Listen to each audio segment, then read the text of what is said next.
Welcome back, everyone. So last time we finished on quite the cliffhanger, didn't we? We certainly did. This idea, drawing from Nagarjuna and really central to Anubhav Srivastava's work, that motion, that might just be an illusion, like a series of still frames. Yeah, it's a powerful thought, and it immediately leads to the big question Anubhav Srivastava poses in his book, Nothing Everything. If motion, time, space, even cause and effect are illusions. Then where do they come from? What's generating them? Exactly. And that's what we're diving into today, pulling directly from a segment of his philosophical theory. And just to reiterate, this isn't spiritual doctrine or, scientific hypothesis in the usual sense. No, not at all. It's presented as a purely logical, philosophical argument. A potential major contribution, really. Okay, so illusions. Where do we start? Well, the foundational point Anubhav Srivastava makes is pretty straightforward. An illusion needs a source. Right. It needs something creating it. You can't just have an illusion pop out of, well, absolute nothingness, pure void. That makes sense. Like, if you think about simulation theory, you need the computer, the program. Or even some philosophies mentioning consciousness as the screen. Yeah, there's always a sort of projector behind the scenes. So the idea of a complete blank nothingness as the origin, it logically falls apart right there. That's the argument. But then Srivastava points out a paradox. Pure nothing is a dead end, but a purely physical something. That gets you into that infinite regress problem, doesn't it? What made that something and what made the thing before that? Exactly. It just keeps going back. So neither pure nothing nor just something on its own quite works as a starting point. Right. And this is where the theory gets really interesting. It proposes that ultimate reality isn't one or the other. Not just something, not just nothing. But actually fundamentally both. Both. How does that work? Well, think about quantum physics, maybe. How particles can be in multiple states at once. It's sort of like that it transcends our usual either boxes. Okay. This synthesis, nothing and everything, is really the core idea. So if reality isn't quite what it seems, if there are these illusions, how do we ground this? What's the evidence against, say, just a total void? Well, the theory brings it back to something incredibly basic and, frankly, undeniable. Which is? Interactions. The simple fact that things interact. Okay, explain that. Think about pain. You stub your toe.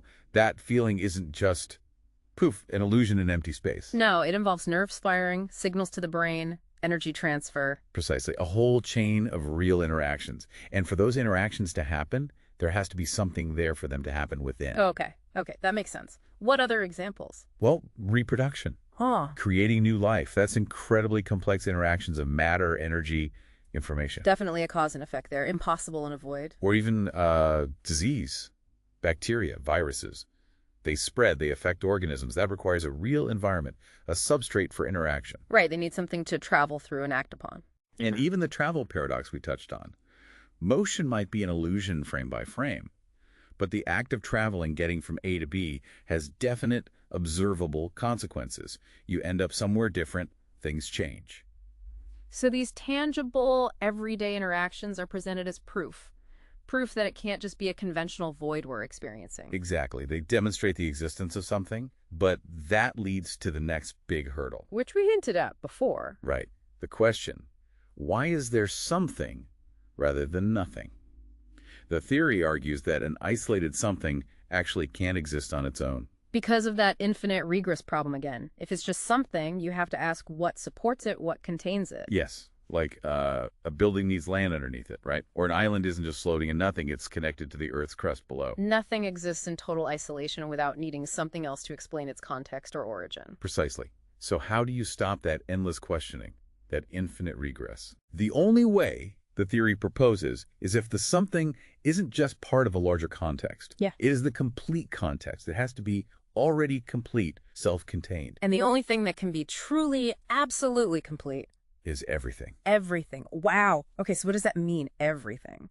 It means no limitations whatsoever, because any limit would mean something is outside it, which would make it not everything. So it has to contain literally every possibility. Every possible universe, every timeline, every conceivable experience, every pattern, every configuration, all of it. That's a lot to take in. It is, but it provides the answer.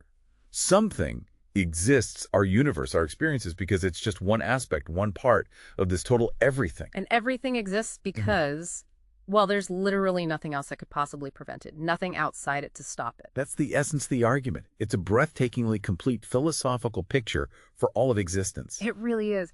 Diving into Anubhav Srivastava's work like this, it's incredibly logical, even if it bends your mind. A really powerful framework. And there's more to unpack. Join us next time as we keep exploring the layers of this theory. Definitely. Until then, here's something to think about, drawing on what we just discussed.